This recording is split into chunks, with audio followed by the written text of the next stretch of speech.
Bienvenue dans 10 minutes, le podcast des Français dans le monde, pour aider tous ceux qui se préparent, qui vivent ou qui rentrent de mobilité internationale. Je suis Gauthier Saïs et j'ai le plaisir de passer 10 minutes avec Anne-Henri Werner, direction Francfort.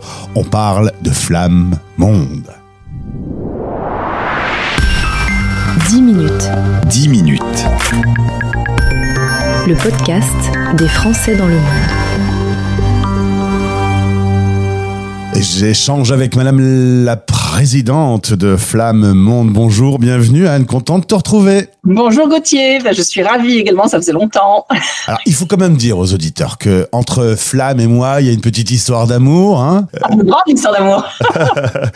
Cette fédération a été créée il y a 3 ans. On va vous rappeler ce qu'est Flamme. Mais voilà, l'histoire d'amour fait qu'il y a eu une grande rencontre mondiale. Vous avez rassemblé à Paris il y a quelques mois des associations du monde entier. J'ai eu le plaisir d'animer cette rencontre. Ça a été un moment très important, je pense, dans votre histoire.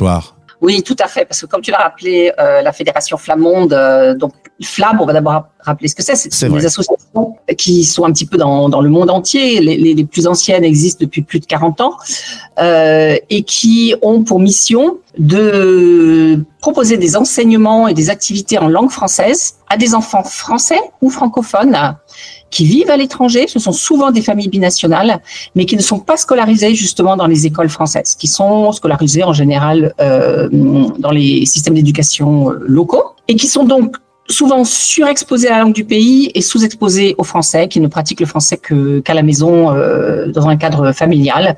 Et donc, les associations Flamme leur proposent, dans le cadre de groupes ou de classes régulières, en général hebdomadaires, de se retrouver avec des enfants de leur âge, avec certains les appellent animateurs, d'autres les appellent enseignants, des intervenants, qui leur permet de s'approprier cette langue, de s'identifier aussi plus à la culture, d'enrichir le vocabulaire, d'apprendre à lire, à écrire, etc. Et l'année dernière, et donc ces associations, elles sont dispersées dans le monde entier. Et l'année dernière, grâce à une généreuse subvention du gouvernement français, du ministère des Affaires étrangères et de l'AEFE, nous avons pu organiser une grande rencontre mondiale pendant 3 jours à Paris. J'ai même plus les chiffres en tête, mais il y avait 120 personnes, je crois, 80 associations représentées du monde entier, et Gauthier nous a fait l'animation et on a passé 3 jours absolument extraordinaires.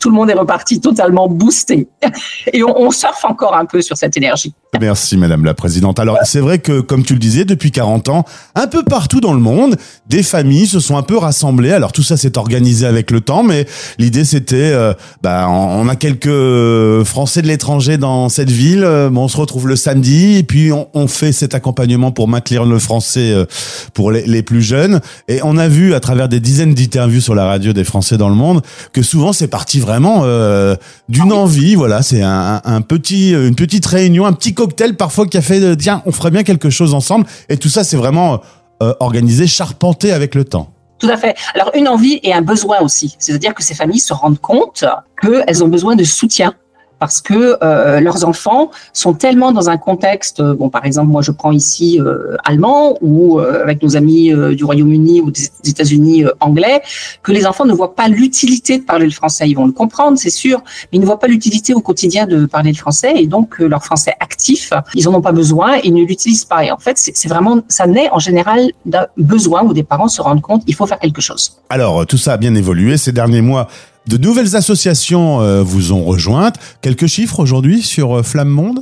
Alors, Flamme Monde, c'est un petit peu plus de 80 associations. Mais il faut savoir aussi qu'il existe des fédérations régionales, une aux États-Unis, Flamme USA, et puis une au Royaume-Uni, le parapluie Flamme UK, qui ont également leurs propres adhérents. Alors certains de leurs adhérents sont dans les deux fédérations, mais d'autres non. Donc on n'a pas non plus toutes les associations Flamme. Et puis il reste toujours un petit peu des associations isolées qui pensent qu'elles n'ont pas besoin d'être fédérées. On essaie de les convaincre, mais bon. Elles sont les bienvenues encore aujourd'hui. Elles sont les bienvenues. C'est bienvenu. Et nous avons aussi des contacts avec justement des poches de parents dans le monde qui aimeraient monter une flamme, et que nous essayons de les aider. Alors, il y a des endroits où c'est pas facile. Essayer de monter une flamme en Chine ou en Arabie Saoudite, c'est pas facile, parce qu'il y a des législations sur place qui ne sont pas vraiment compatibles avec ce qu'on n'a pas dit évidemment, c'est que on a parlé des 40 ans, mais depuis un peu plus d'une vingtaine d'années, le ministère soutient les associations flammes avec une petite ligne avec une ligne de subvention. Mais pour pouvoir y accéder, il y a maintenant un critère qui s'appelle, il faut avoir demandé la marque flamme, et pour pouvoir demander la marque flamme, il faut avoir certains critères statutaires qui sont pas faciles à avoir pour tout le monde. Donc voilà, on essaye d'accompagner ces associations pour qu'elles puissent rentrer dans le dispositif, parce qu'on pense qu'il y a des besoins au niveau du monde entier. Et je vous invite à écouter des dizaines d'interviews que j'ai pu réaliser avec des associations à travers le monde, et on comprend bien justement comment chacun a boosté le truc, comment ça s'est organisé et comment aujourd'hui votre fédération permet d'avoir des outils. Alors en parlant d'outils, ça nous amène sur le sujet du jour. Tu as vu cette transition, Anne. Vous avez lancé le projet presse et éducation aux médias. Alors, il faut dire qu'en effet, comprendre les médias, comprendre à sourcer une information. Il y a l'intelligence artificielle et il y a ce monde qui est en plein chambardement. Mais il faut aider les plus jeunes à comprendre tout ça et vous avez donc travaillé là-dessus ardemment cette année. Tout à fait, ça a été le grand projet mené par Flamme Monde pour les associations flammes sur l'année scolaire 2024-2025, partant du principe effectivement que nos jeunes sont bombardés d'informations, notamment ils sont très consommateurs de réseaux sociaux, et bien que l'information c'est quelque chose d'extrêmement important, notamment dans une dimension d'éducation citoyenne finalement même, où le poids, l'influence des médias, des réseaux sociaux, mais également la difficulté aussi de trouver la bonne information, de les trier, et puis de développer surtout un esprit critique. Donc nous avons lancé ce projet cette année avec l'idée donc de faire un accompagnement des enseignants, pour qu'ils soient eux-mêmes formés, donc éducation aux médias, et qu'ils puissent ensuite déployer sur le terrain avec leurs élèves, et puis qu'il y ait un résultat final, qui est un produit. Nous avons eu l'idée de créer une ligne éditoriale finalement qui vient de sortir, le premier numéro vient de sortir, qui s'appelle le Flamme Mag. Et la première édition est en ligne sur notre site. Nous en avons quelques exemplaires aussi. Je t'en ferai parvenir un. En papier. Ouais. Ça passe pas à la radio évidemment. C'est pas.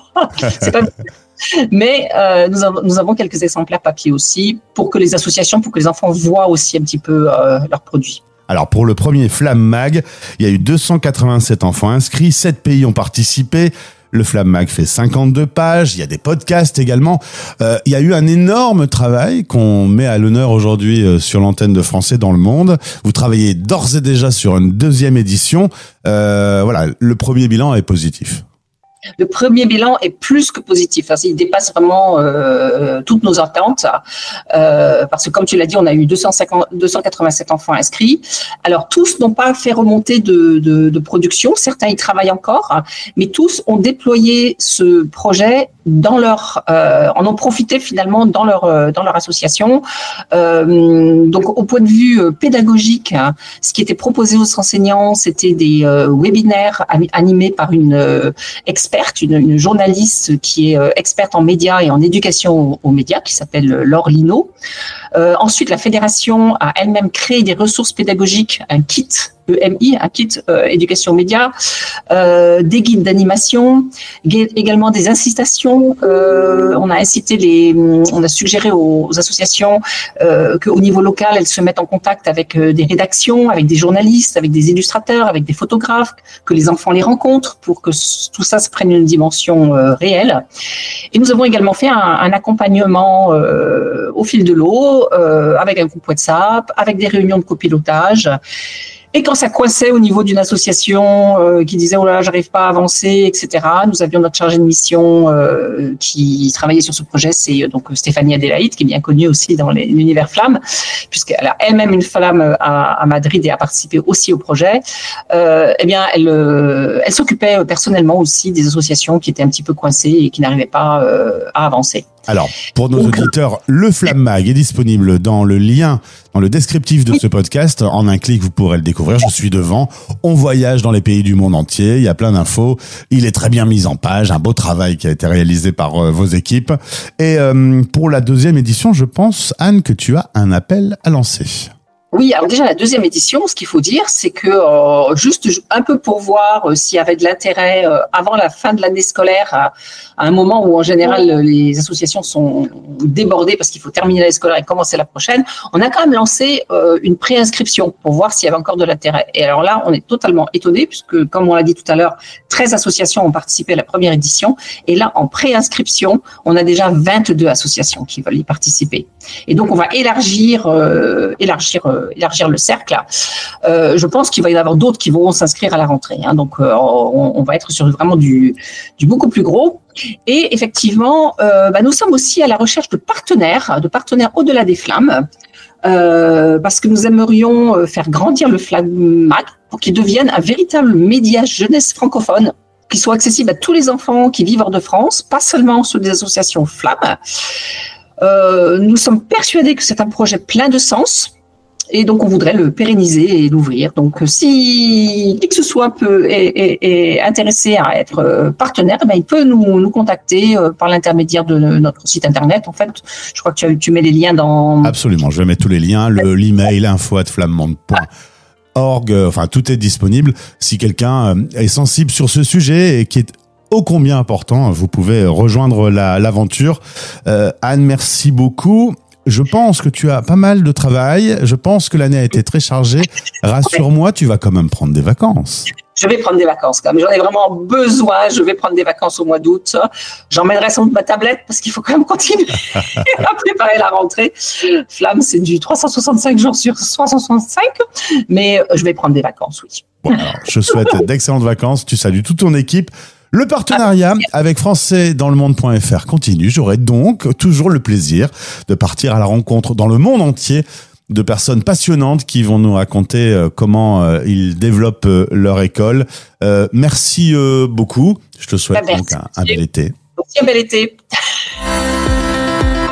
Vos podcasts sur la mobilité internationale sont sur fdlm.fr Français dans le monde et sur YouTube en cherchant Français dans le monde.